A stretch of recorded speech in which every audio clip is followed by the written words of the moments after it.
Aku bekerja sanggup-sungguh untuk rakyat. Kalian bicara soal membantu siang dan malam, tapi kalian bahkan tidak bisa melihat bahwa rakyat sedang menderita. Dan kalian, diam saja. Hujan turun sejak pagi.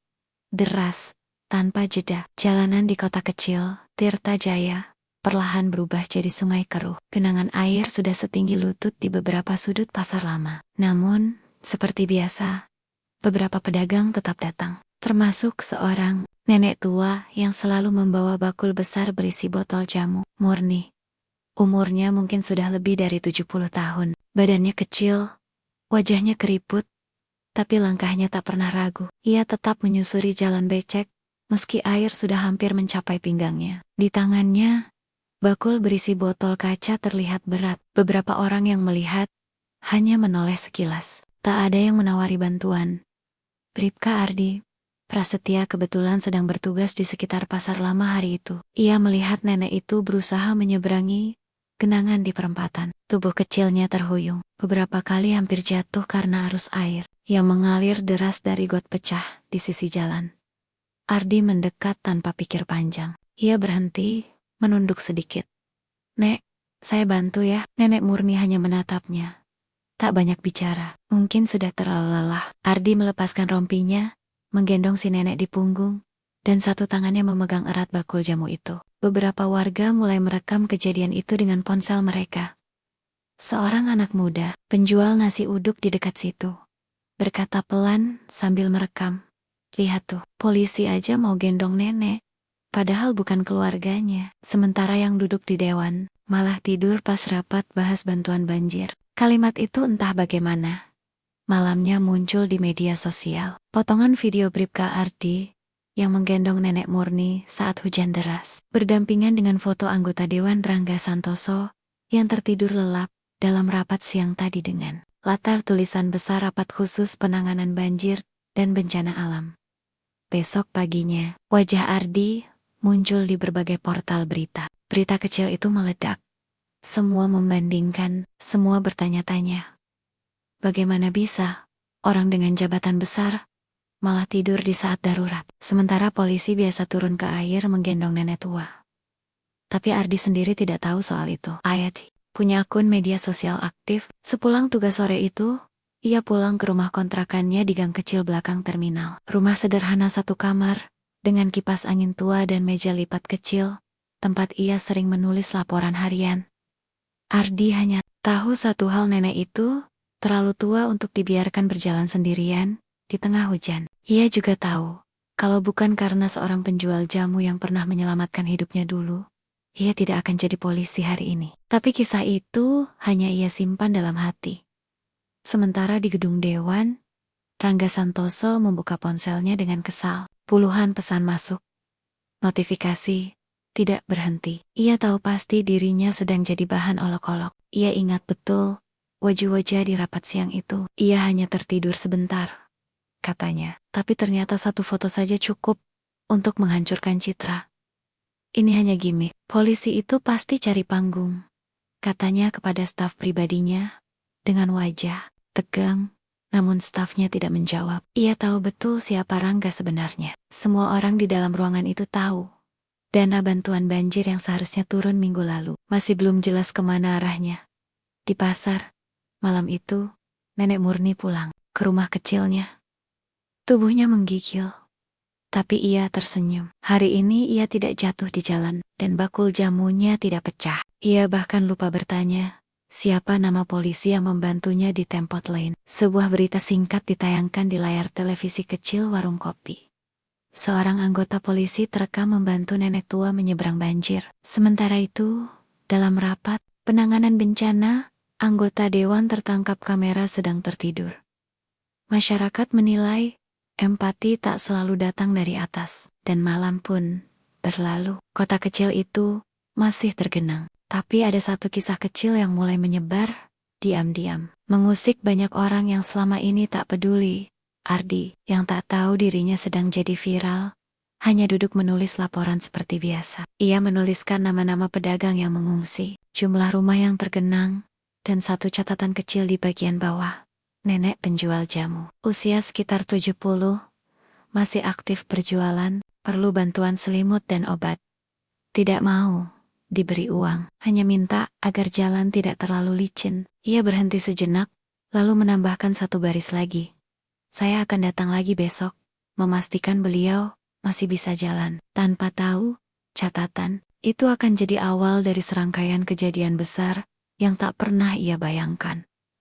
Pagi harinya, kota Tirtajaya masih belum benar-benar pulih. Langit mendang, dan air di beberapa titik belum juga surut. Di jalan utama, kendaraan berjalan pelan, melewati genangan. Di pasar, para pedagang mulai berdatangan lagi, termasuk beberapa yang kemarin sempat mengungsi ke balai kelurahan. Di balik semua itu, dunia maya masih gaduh. Nama Bribka Ardi Prasetya terus disebut. Video saat ia menggendong nenek Murni telah dibagikan ribuan kali. Komentar penuh pujian berdatangan, tak sedikit yang membandingkan sikap empatinya dengan kelakuan para pejabat. Salah satu orang yang memperhatikan video itu dengan saksama adalah Laras Widya, seorang jurnalis lokal dari Tirta Post. Ia tidak sekadar tertarik pada peristiwa viral, tapi lebih tertarik pada apa yang tidak terlihat. Ia menonton ulang video Ardi beberapa kali. Matanya menangkap satu hal kecil: lokasi kejadian berada tak jauh dari daerah yang seharusnya sudah dialokasikan bantuan logistik. Menurut data resmi, bantuan makanan dan obat-obatan sudah disalurkan seminggu lalu ke kawasan tersebut. Tapi dari video dan wawancara dengan warga, nyatanya hampir semua masih mengandalkan bantuan pribadi, termasuk dari orang-orang seperti Ardi. Laras membuka laptopnya dan mulai menulis. Tapi bukan artikel pujian untuk polisi. Ia membuka folder khusus. Proyek 17 Dana Banjir. Sudah 2 bulan ia menelusuri jejak aliran dana penanganan bencana. Awalnya hanya berita rutin, tapi angka-angka di laporan keuangan daerah tidak pernah cocok dengan realitas di lapangan. Dan hari ini, ia mendapat satu petunjuk lagi. Seorang petugas lapangan dari kontraktor pengadaan bantuan tiba-tiba menelepon, menawarkan pertemuan dayam-dayam. Sementara itu, di gedung DPRD Kota, Rangga Santoso berdiri di depan cermin ruang kerjanya. Ia baru saja memarahi 3 staf karena unggahan foto yang bocor. Baginya, viralnya video polisi itu mengganggu. Apalagi, di hari yang sama, laporan keuangan Dewan sedang dalam audit ringan. Ia mulai merasakan tekanan, walau belum terlihat di luar. Aku harus mengalihkan perhatian. Cari cara, ujarnya pada ajudannya, sambil duduk di kursi besar berhias ukiran emas. Ajudannya, seorang pria muda bernama Dimas, hanya mengangguk. Ia tahu tugasnya hari itu bukan membantah, hanya mencatat dan menjalankan apapun yang diperintahkan. Tapi di luar kantor, pandangan publik sudah mulai berubah. Banyak warga, terutama generasi muda, mulai menaruh curiga pada para pejabat. Komentar-komentar di media sosial tak lagi hanya memuji Ardi, tapi mulai mempertanyakan kenapa laporan-laporan bantuan tak sesuai dengan kondisi di lapangan. Laras tidak membuang waktu. Ia menemui informan anonimnya di sebuah warung kopi tua di belakang kantor pos. Lelaki itu mengenakan jaket hujan dan topi, duduk gelisah. "Saya cuma mau satu hal," katanya tanpa memperkenalkan diri. "Tolong jangan sebut nama saya. Tapi, saya punya salinan invoice palsu mereka. Dana bantuan dibelanjakan fiktif. Bahkan barang yang dikirim ke gudangku masa bagian, banyak yang dibelokkan ke gudang kosong. Saya sendiri yang pernah diminta tutup mata." Laras mencatat cepat. Siapa yang mengatur semua ini? Paling atas, salah satunya, ya si Rangga itu. Tapi dia cuman perwakilan. Ada lagi yang lebih tinggi, tapi saya nggak punya buktinya. Laras tahu, ini bisa jadi besar, tapi juga bisa membahayakan. Apalagi, sudah 2 jurnalis sebelumnya yang dimutasi mendadak setelah mengangkat berita serupa. Di lain tempat, Ardi kembali datang ke rumah nenek Murni. Hari itu ia membawa jaket plastik dan beberapa kotak makanan ringan dari rekan-rekan kantornya. Nenek itu tersenyum senang, duduk di bangku kayu kecil depan rumahnya yang nyaris roboh. "Bapak ini, tiap datang selalu bawa barang." "Saya nggak butuh banyak, Pak. Saya cuma pengen jalanan kering, biar saya bisa keliling jualan jamu lagi," kata nenek Murni sambil tertawa kecil. Ardi hanya menjawab singkat, "Kalau semua orang mau bantu sedikit, nenek nggak perlu susah-susah tiap hari." Malam harinya, Laras mengunggah artikel opini pertamanya. Bantuan fiktif, jalan banjir, dan empati dari orang biasa. Artikel itu menyindir tanpa menyebut nama langsung. Tapi pembacanya tahu siapa yang disindir dan siapa yang ditunjuk sebagai simbol harapan. Keesokan paginya, kantor dewan menerima salinan cetak artikel itu dari berbagai warga. Rangga membaca dengan raut wajah muram. Ia menyadari gelombang yang datang ini bukan sekadar reaksi sesaat. Dan di sebuah beranda kecil, seorang nenek tua menyapu halaman rumahnya yang becek. Di dalam rumah, ada selembar foto baru ditempel di dinding. Dirinya digendong seorang polisi. Tak banyak yang ia mengerti tentang politik atau media. Tapi ia tahu satu hal. Yang menolongnya kemarin, bukan orang yang duduk di kursi tinggi, tapi orang biasa. Dengan seragam penuh lumpur dan untuk Laras, ini baru permulaan. Hari itu, langit kota Tirtajaya tak lagi gelap. Tapi tanah belum juga kering. Beberapa ruas jalan mulai bisa dilalui kendaraan ringan, namun bau lembab masih melekat di udara. Di terminal kecil dekat perbatasan kota, Bribka Ardi turun dari motor dinasnya. Ia tidak sedang bertugas, ia datang sebagai orang biasa, membawa 2 kantong plastik berisi roti dan minyak kayu putih. Di rumah kontrakan Nenek Murni. Pagi baru saja mulai, pintu kayu tua itu terbuka, perlahan, setelah diketuk 2 kali. Nenek Murni berdiri dengan daster tipis dan sapu lidi di tangan. Matanya masih sembab. Mungkin karena kurang tidur, tapi ia tetap menyambut dengan senyum hangat. Pak polisi datang, lagi. Saya belum sempat bikin jamu, katanya pelan, malu-malu. Ardi tertawa kecil. Saya bukan mau beli jamu, Nek. Saya cuma mau mampir sebentar. Nenek sehat? Nenek itu mengangguk, lalu mempersilakan masuk. Ruangan dalamnya sederhana. 1 ranjang bambu, lemari tua, dan foto usang seorang anak laki-laki kecil di sudut ruangan. Dibingkai seadanya. Ardi memperhatikan foto itu. Anak kecil itu mengenakan baju lusuh, duduk di trotoar dengan gelas plastik. Di tangan, wajahnya seperti pernah ia lihat, atau lebih tepatnya, pernah ia lihat di cermin. Itu, anak siapa, Nek? Tanya Ardi perlahan. Anak jalanan dulu, jawab Nenek Murni pelan. Saya temui dia di dekat pasar 20 tahun lalu. Badannya kurus, sakit. Orang-orang hanya lewat. Saya bawa dia pulang, rawat beberapa minggu. Tapi habis itu, dia hilang. Ardi tidak berkata apa-apa. Dadanya sesak.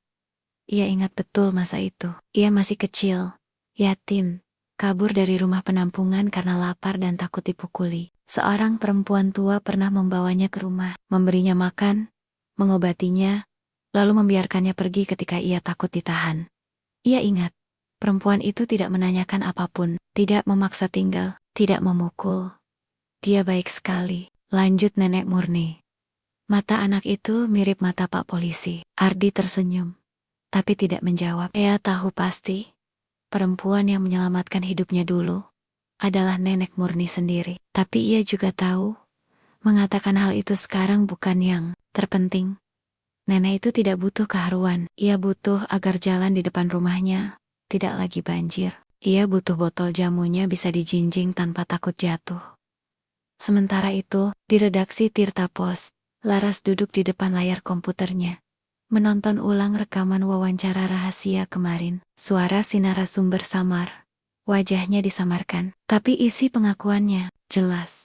Ada aliran dana fiktif, ada dokumen asli yang dipalsukan, dan ada nama Rangga Santoso yang muncul berulang kali. Laras mulai menyiapkan tulisan investigasi panjang, tapi ia tahu, untuk menerbitkan ini, ia butuh lebih dari 1 bukti. Ia butuh rekam jejak keuangan yang resmi, dan itu hanya bisa ia dapatkan di 1 tempat, kantor dewan. Disinilah cerita mulai bercabang, karena ternyata takdir mempertemukan kepentingan Laras dengan satu sosok yang tak ia sangka, Fajar, sopir pribadi Rangga Santoso. Fajar adalah pria pendiam. Ia sering menunggu di mobil, tak ikut rapat, tak banyak bicara. Tapi hari itu, ia mengetuk pintu redaksi Tirta Pos diam-diam, membawa 1 flash disk kecil dalam amplop. Ia tidak meninggalkan nama, hanya 1 kalimat singkat, saya tahu Anda sedang cari ini. Dia bukan orang baik. Laras membuka file itu di komputer cadangan. Di dalamnya, Ada dokumen tagihan, bukti transfer, dan rekaman suara. Semuanya mengarah pada penyalahgunaan dana bantuan. Laras menarik napas panjang. Ia baru saja menemukan peta lengkap korupsi skala besar yang tersembunyi di balik bantuan bencana. Namun ia juga sadar, langkahnya tidak aman. Orang-orang yang bermain di dalam ini punya kekuasaan. Bisa membungkam siapa saja. Bahkan, bisa membuat orang hilang. Di sisi lain, Rangga mulai gelisah. Ia tahu berita berikutnya tidak akan baik. Ia memerintahkan anak buahnya untuk mencari siapa yang menyebarkan data itu. Ia juga mulai menekan beberapa wartawan senior agar tidak menerbitkan berita yang bisa merusak citra. Tapi publik sudah mulai membuka mata. Muncul gerakan kecil di media sosial, Tirta Transparan. Tagar itu berisi tuntutan agar seluruh laporan penggunaan dana bantuan dibuka secara publik. Warga mulai menyuarakan kekecewaan, bukan lagi dengan amarah, tapi dengan bakti-bakti kecil dari lapangan. Dan di tengah semua kegaduhan itu, Ardi hanya duduk di rumah kontrakannya malam itu. Ia menulis lagi di buku catatannya. Tapi bukan laporan dinas, ia menulis ulang ingatan masa kecilnya, tentang hari ketika seorang nenek tua memberinya roti dan minyak kayu putih, dan tidak menanyakan siapa namanya. Ia berhenti di halaman ketiga, menatap sejenak keluar jendela. Besok ia akan kembali ke rumah nenek Murni. Kali ini, bukan untuk membawa makanan, tapi untuk memperbaiki saluran air depan rumahnya. Ia sudah meminta izin ke atasan untuk meminjam alat sederhana. Bagi Ardi, memperbaiki satu sudut kota kecil ini bukan tugas negara, tapi hutang pribadi. Dan ia akan melunasinya selapis demi selapis, walaupun dunia tidak melihatnya.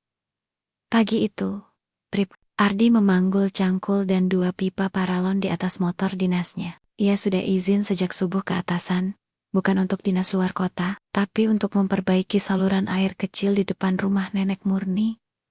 Tidak ada surat tugas. Tidak ada anggaran resmi, hanya keinginan pribadi.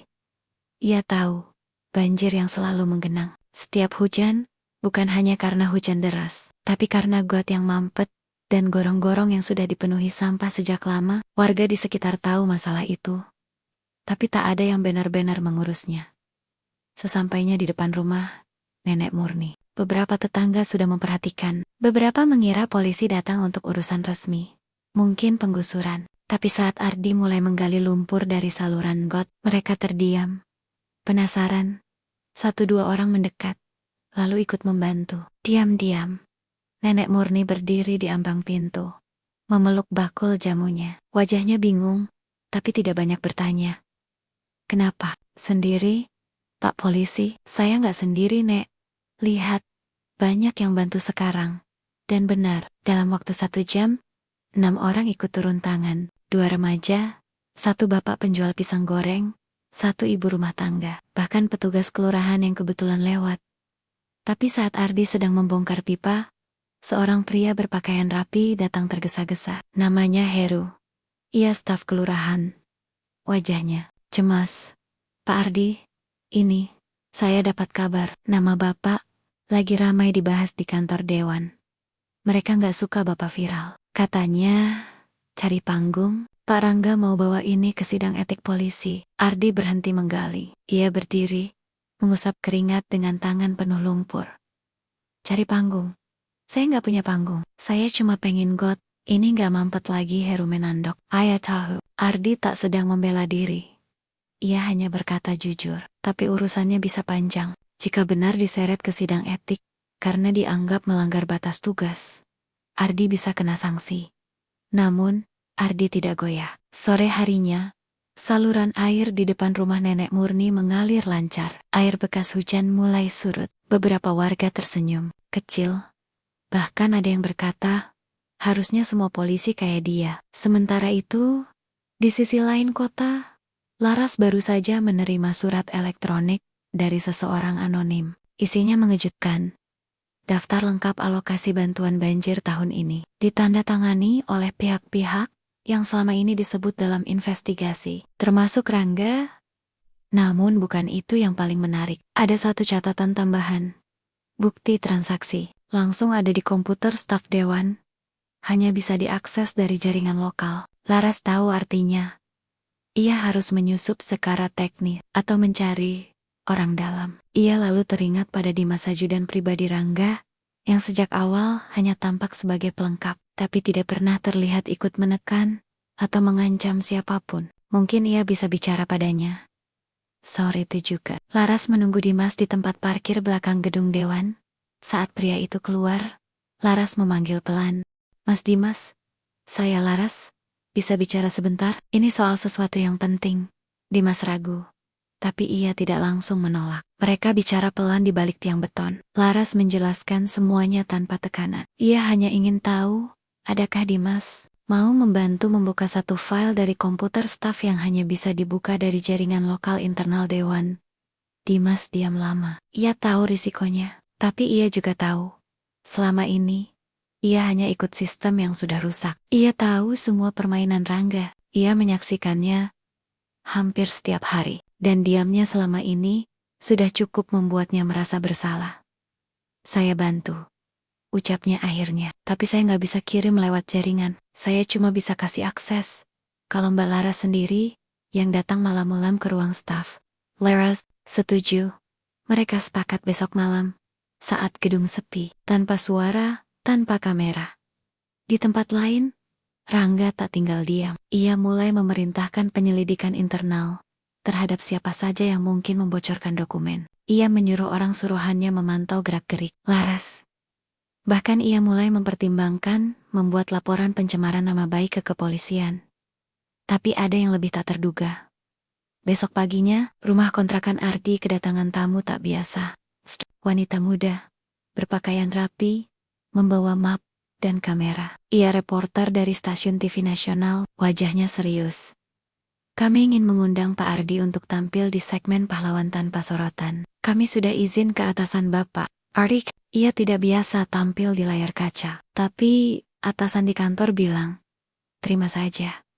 Kadang kebaikan itu perlu dicontoh. Dan tepat seminggu setelah kejadian ia menggendong nenek Murni, Ardi duduk di kursi studio, menjawab pertanyaan dengan gugup. Tapi ada satu hal yang ia katakan, yang membuat seluruh negeri memperhatikannya. Yang saya lakukan itu kecil, tapi kalau semua orang mau bantu yang kesel-kesel, kita nggak perlu tunggu siapa-siapa lagi buat bikin perubahan. Dan, untuk pertama kalinya, keesokan harinya beberapa aparat sipil dan warga di kota kecil lain mulai meniru. Ada polisi bantu mendorong gerobak, ada guru bantu bersihkan rumah warga. Semua terekam, semua jadi gerakan dayam-dayam yang meluas. Rangga melihat itu dari televisi ruang kerjanya. Wajahnya pucat, karena semakin banyak orang turun ke lapangan, semakin sulit baginya menyembunyikan bobroknya.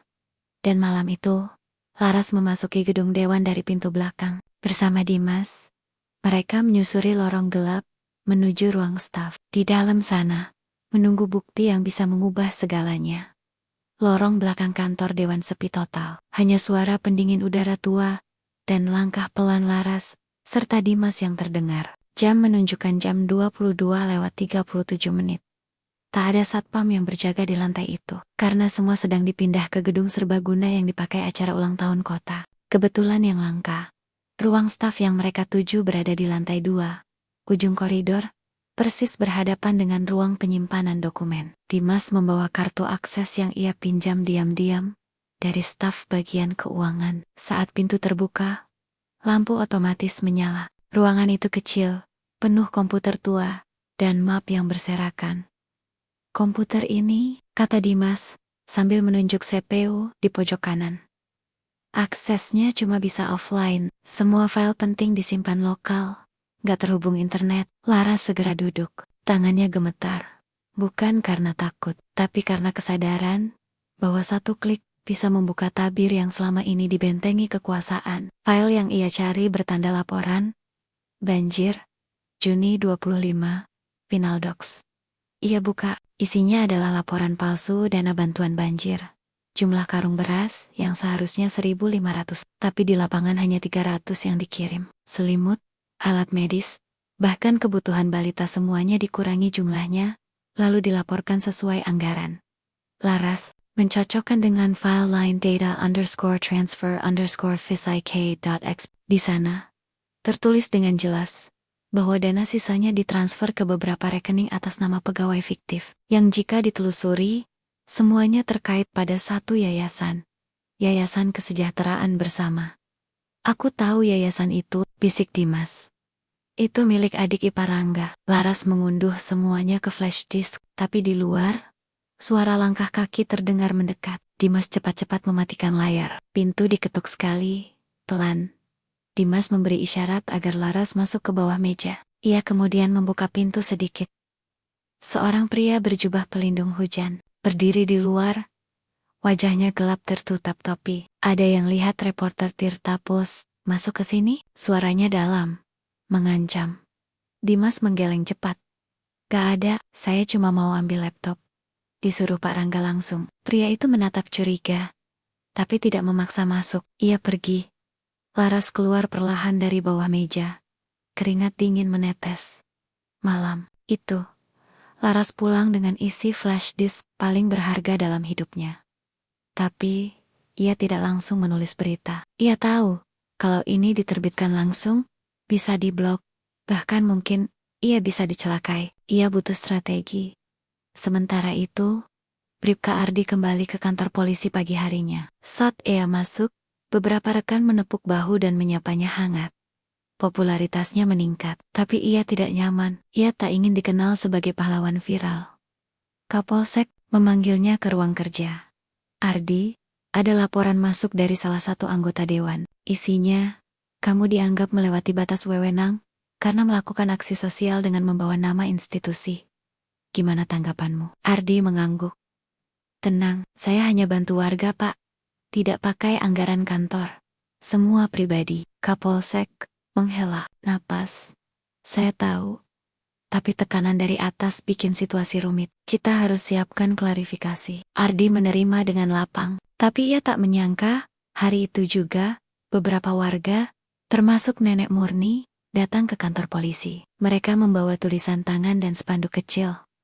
Pak Ardi menolong kami. Kami dukung beliau. Foto-foto itu tersebar lagi di media sosial. Dan yang mengejutkan, muncul balasan tak terduga. Seorang pengusaha besar dari Surabaya bernama Pak Gani, yang ternyata menonton segmen Ardi di televisi, mentransfer dana pribadi untuk membangun ulang saluran air dan rumah Nenek Murni. Bukan amal, katanya lewat telepon pada Kapolsek. Ini bentuk dukungan pada ketulusan. Negara ini butuh lebih banyak orang kayak Ardi. Di tempat lain, Rangga mulai merasa terdesak. Ia tahu posisinya makin rapuh. Laporan investigasi belum keluar, tapi bisik-bisik sudah menyebar. Ia mulai curiga ada orang dalam yang membocorkan semuanya.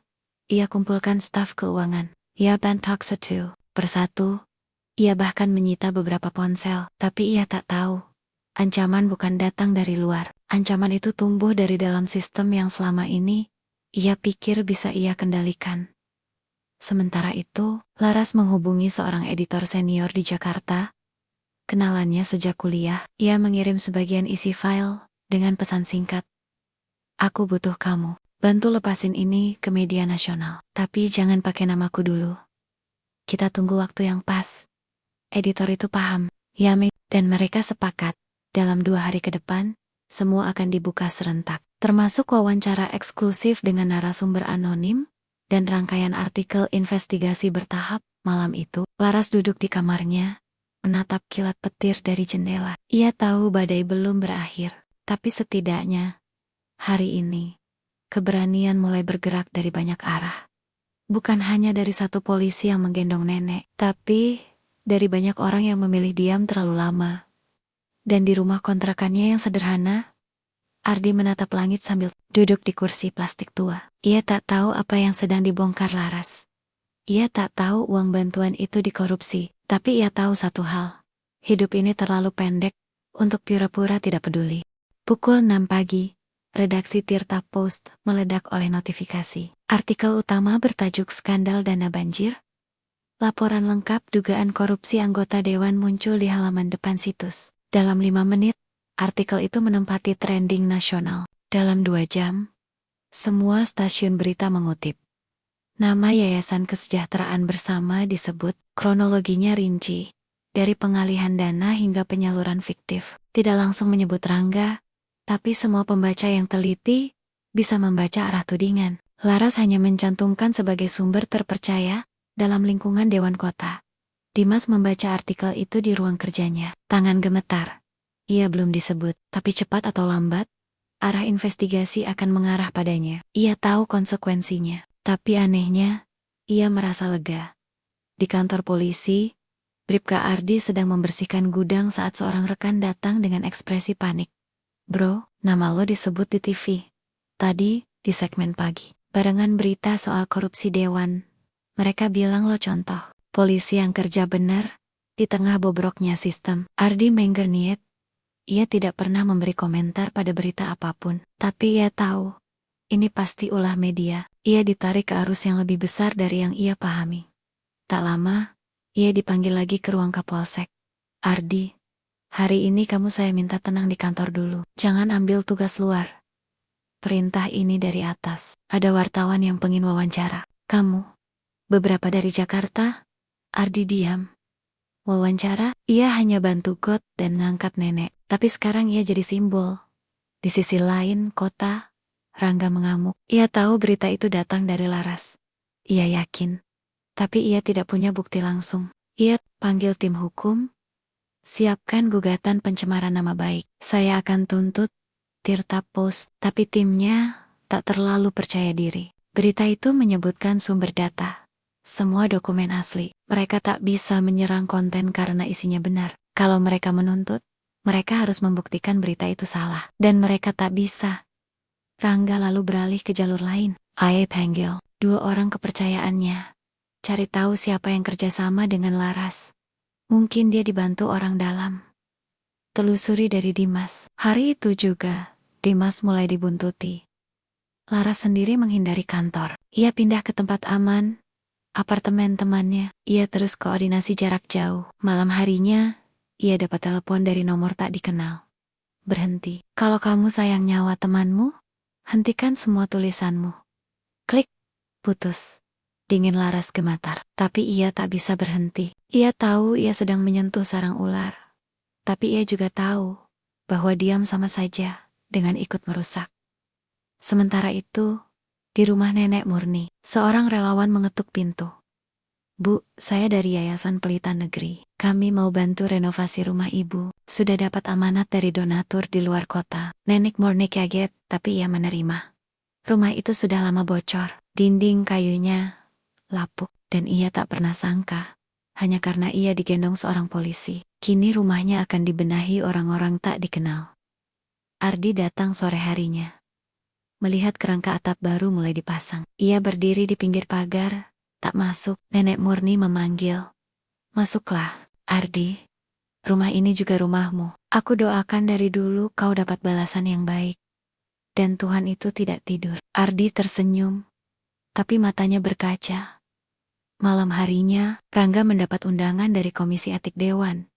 Bukan sekadar undangan biasa, tapi panggilan resmi untuk memberi klarifikasi atas laporan investigasi media. Ia tahu, ini langkah awal ke jurang. Tapi ia belum menyerah. Ia tahu permainan politik. Ia tahu siapa yang harus dipegang. Maka ia mulai menghubungi rekan-rekan lama. Membentuk barisan pertahanan. Ia tahu, jika cukup banyak anggota dewan mendukungnya, ia bisa bertahan. Namun yang tak ia perhitungkan adalah suara dari luar sistem. Suara rakyat. Sejak pagi, demo kecil mulai muncul di depan gedung dewan. Warga membawa spanduk, dana banjir bukan untuk dirampok. Kami butuh bantuan, bukan janji. Kembalikan hak kami. Dan yang tak diduga siapapun.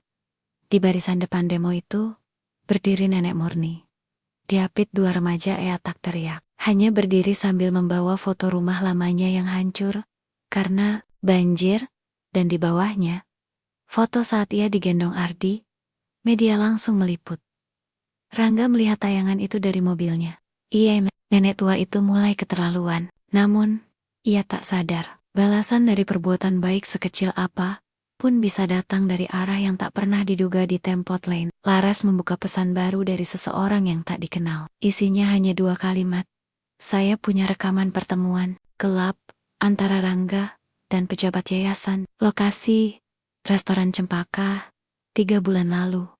Saya siap bersaksi, tapi saya harus aman. Laras tahu ini kunci, tapi juga jebakan jika salah melangkah. Tapi ia juga sadar, malam ini adalah saat untuk memilih Dayem dan Aiman, atau bergerak dan membawa perubahan.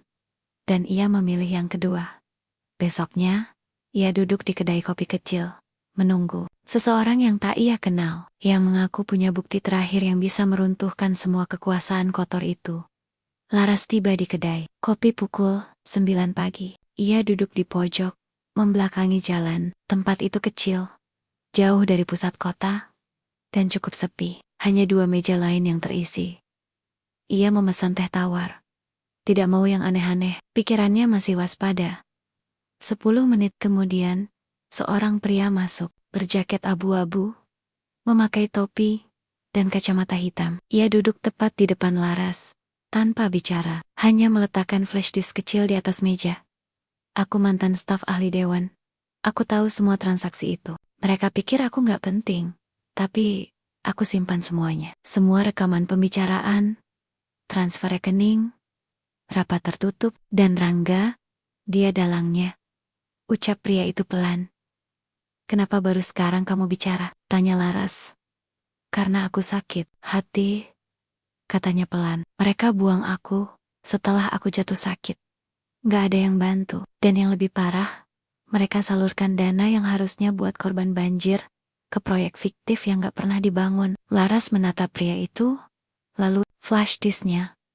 Apa yang kamu minta sebagai gantinya? Lindungi identitasku, jangan sebut nama. Dan kalau ini semua selesai, tolong pastikan istriku masih bisa hidup tenang. Aku udah gak lama. Mata Laras membeku, tapi ia mengangguk. Aku janji. Setelah pria itu pergi, Laras membuka isi flash disk di laptop pribadinya. Ada 3 folder besar, semuanya dinamai berdasarkan tanggal rekaman, Jan, transfer, Maret, dan rapat, Juni.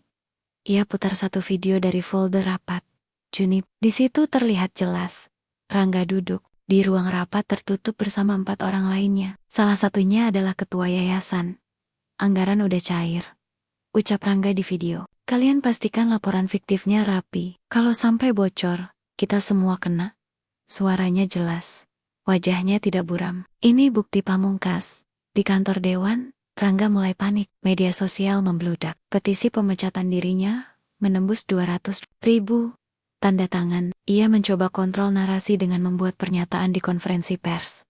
Semua ini fitnah yang ingin menjatuhkan saya. Tidak ada bukti nyata yang bisa membuktikan saya bersalah. Saya minta masyarakat tetap tenang. Sayangnya, keesokan harinya, Tirta Pos merilis video rekaman tersebut. Dampaknya langsung terasa. Wartawan mengepung kantor dewan. Ketua fraksi mendesak pemanggilan luar biasa. Bahkan partainya sendiri mulai menarik dukungan. Sementara itu, Brip Ardi diminta hadir dalam forum diskusi nasional bersama tokoh-tokoh integritas publik. Awalnya ia ragu. Ia bukan pembicara. Ia hanya polisi biasa. Tapi karena tekanan media dan banyaknya simpati publik, ia hadir juga. Ketika ditanya, Ardi menjawab singkat. Saya cuma bantu orang tua yang kesulitan. Saya nggak tahu akan jadi begini. Tapi saya yakin, negara ini masih punya banyak orang baik. Mereka cuma butuh kesempatan untuk terlihat. Jawaban itu viral. Semua stasiun berita menayangkannya. Komentar netizen membanjiri media sosial. Banyak yang bilang, kalau semua aparat seperti Ardi, negara ini nggak akan begini. Ada yang membuat mural wajahnya di dinding jalan. Ada pula yang mengirim hadiah, tapi Ardi menolak semuanya. Ia hanya ingin kembali bekerja seperti biasa. Malam itu, Dimas duduk sendiri di balkon rumahnya. Ia belum ketahuan. Tapi ia tahu waktunya tinggal sebentar. Ia harus bicara jujur. Bukan karena takut, tapi karena hati kecilnya tak bisa lagi menahan beban. Paginya, ia datang ke kantor redaksi Tirta Pos, membawa flash disk tambahan. Di dalamnya, ia simpan salinan bukti pengesahan palsu yang ia kerjakan atas perintah Rangga. Aku siap buka suara, tapi aku minta satu hal, katanya pada Laras. Kalau nanti aku harus masuk tahanan, tolong bilang ke ibuku, aku melakukan ini karena benar, bukan karena dendam. Laras menatap Dimas. Ia tahu, pengakuan ini akan mengunci semua pintu keluar. Bagi pihak yang terlibat, di hari ke-7, Setelah artikel pertama keluar, Komisi Pemberantasan Korupsi mengeluarkan surat pemanggilan. Rangga ditetapkan sebagai tersangka penggelapan dana bantuan publik. Ia ditangkap tanpa perlawanan. Kamera wartawan merekam wajahnya saat digiring. Ia tidak marah, ia tidak teriak, tapi wajahnya bukan lagi penuh kuasa melainkan kosong, hancur oleh kekuasaan yang ia pikir tak akan habis. Dan yang mengejutkan publik, setelah penangkapan Rangga, muncul pernyataan dari Ketua Dewan. Kami akan mereformasi sistem pelaporan dan pengawasan internal. Semua dana bantuan akan diaudit ulang. Seminggu setelah itu, Laras menerima undangan ke Jakarta. Ia dinominasikan sebagai salah satu jurnalis investigatif terbaik tahun ini. Tapi ia tak hadir. Ia hanya menulis satu artikel pamungkas berjudul Kejujuran Tak Pernah Mati. Di akhir artikelnya ia menulis, kadang, perbuatan kecil seperti menggendong seorang nenek bisa mengubah arah hidup seseorang. Bahkan, menggerakkan negara. Ia tutup laptopnya. Matanya lelah, tapi jiwanya tenang. Dan jauh di pinggir kota, Bribka Ardi kembali menyapu halaman kantor polisi. Ia tak peduli dengan penghargaan, kamera, atau pang 2 minggu setelah penangkapan Rangga. Keadaan kota perlahan tenang. Gedung dewan mulai sepi dari aksi massa. Papan nama yayasan bodong itu sudah diturunkan. Bangunannya disegel.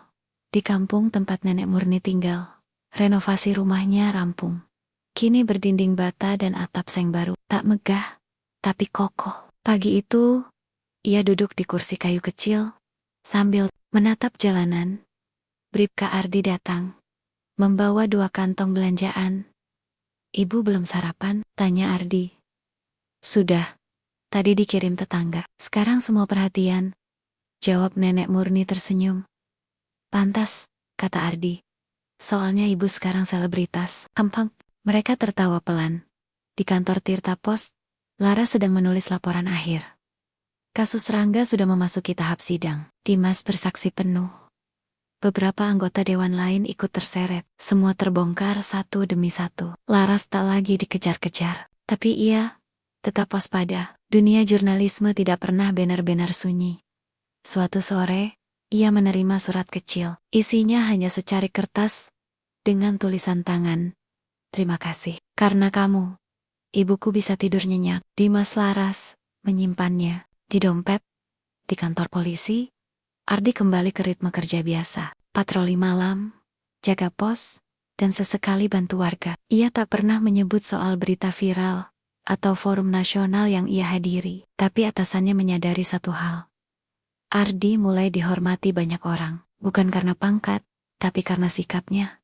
Suatu malam, ada panggilan masuk. Seorang bapak tua kehilangan motornya di pasar. Saat Ardi datang, bapak itu menangis karena itu satu-satunya alat kerja.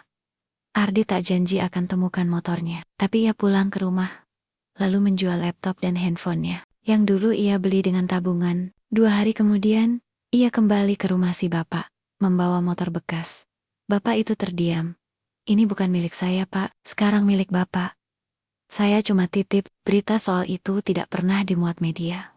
Ardi memang sengaja diam. Tapi 2 minggu kemudian, sebuah paket datang ke kantor polisi. Isinya laptop baru, handphone baru, dan surat tanpa nama. Orang baik tidak akan pernah kekurangan, karena Tuhan cukupkan lewat cara tak terduga. Sementara itu, di ruang tahanan, Rangga duduk diam menatap dinding. Tak ada kunjungan, tak ada pembelaan, semua menjauh. Tapi satu hari, ia menerima surat dari seseorang tak dikenal. Orang bisa jadi jahat karena rakus, tapi orang bisa berubah kalau tahu rasanya dihukum karena kesalahan yang nyata. Pilihannya cuma 2, sadar atau hancur sepenuhnya.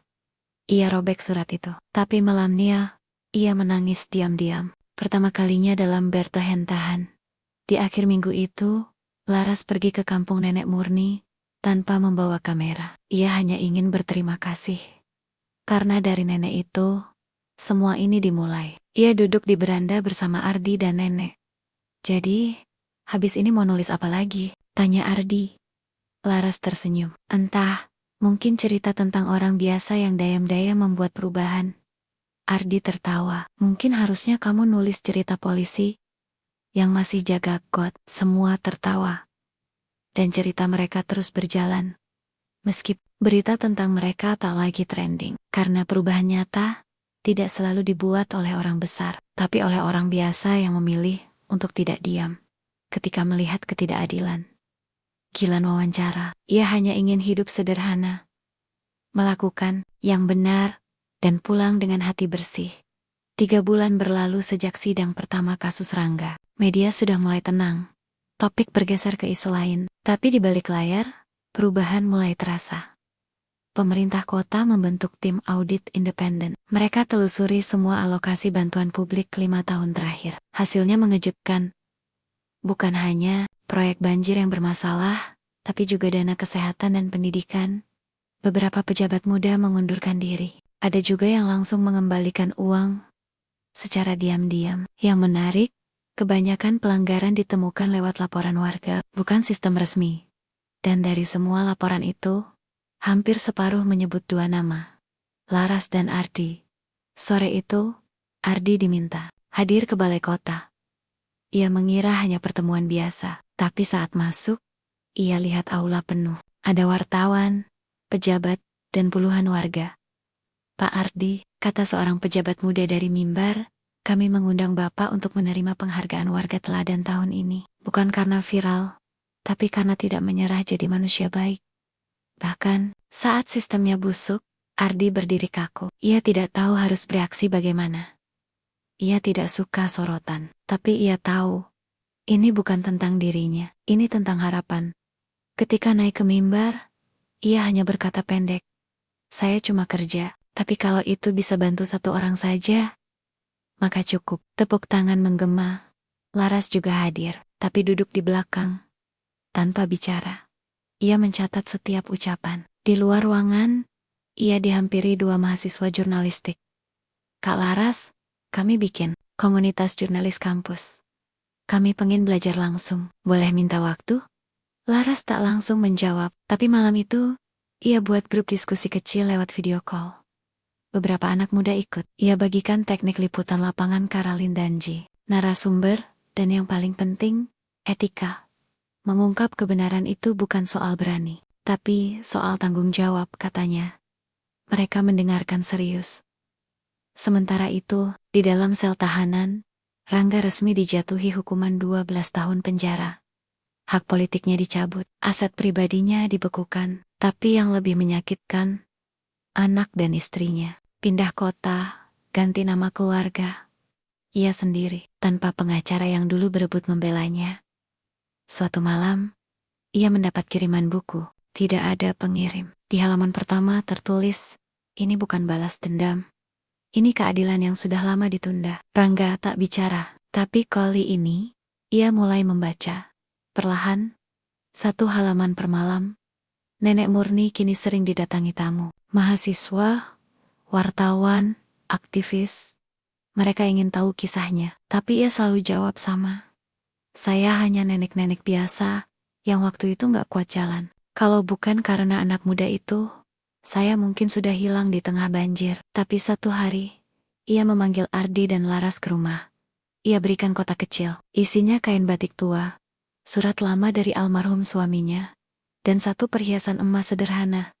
Ini warisan keluarga saya. Tak banyak, tapi saya ingin kalian simpan. Kalian yang sudah bantu saya lebih dari siapapun. Laras menolak, Ardi juga. Tapi Nenek Murni memaksa.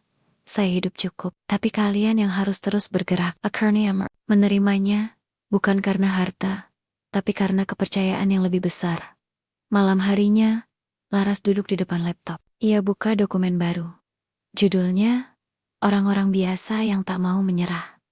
Ia tahu, cerita belum berakhir, karena masih banyak yang diam di luar sana.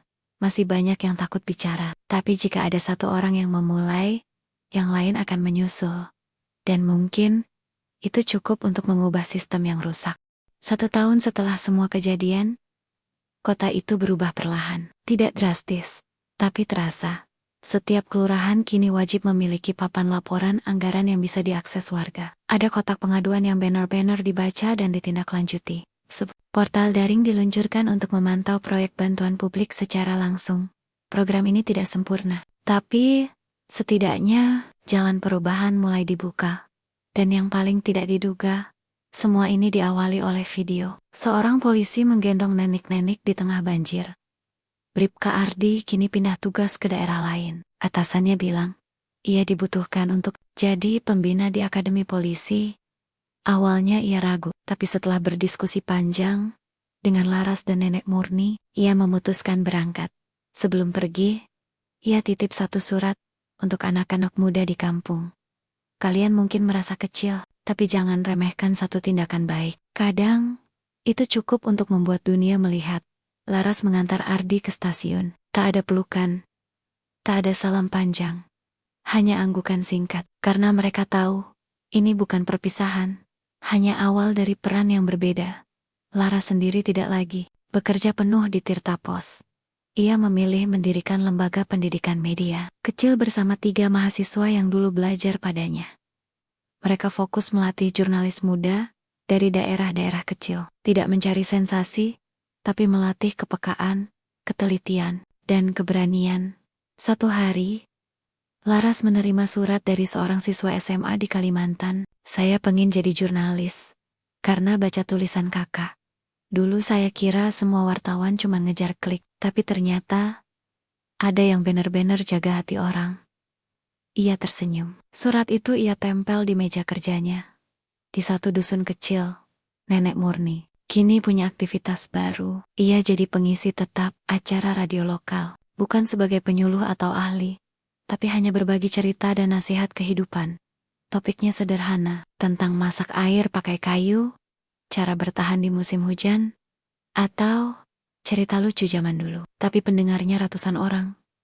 Dan setiap akhir siaran, ia selalu tutup dengan kalimat, jangan takut minta tolong. Kadang bantuan datang dari tempat yang gak kamu sangka. Rangga, ia masih menjalani masa tahanan. Tidak ada yang tahu pasti bagaimana kabarnya. Tapi ada kabar bahwa ia mulai aktif di perpustakaan lapas, membantu napi lain belajar hukum dasar. Entah karena penyesalan, atau hanya untuk membunuh waktu. Tapi yang pasti, ia tidak lagi jadi tokoh yang ditakuti. Ia hanya nama dalam sejarah buruk, yang kini jadi pelajaran. Suatu sore, Laras kembali ke lokasi banjir yang dulu. Sungainya sudah lebih bersih, ada jembatan kecil dibangun. Di dekat jembatan itu, berdiri papan kayu sederhana. Tulisannya dicetak besar. Disinilah satu cerita. Demi bukan karena kamera, tapi karena satu pilihan, bantu atau diam. Ia berdiri cukup lama di situ, lalu melangkah pelan, membiarkan angin sore menyapa wajahnya. Dalam hati, ia tahu, tidak semua kebaikan dibalas di hari yang sama. Tapi tidak ada kebaikan yang sial-sial. Kadang, balasan datang dalam bentuk yang jauh lebih besar perubahan. Dan itu cukup.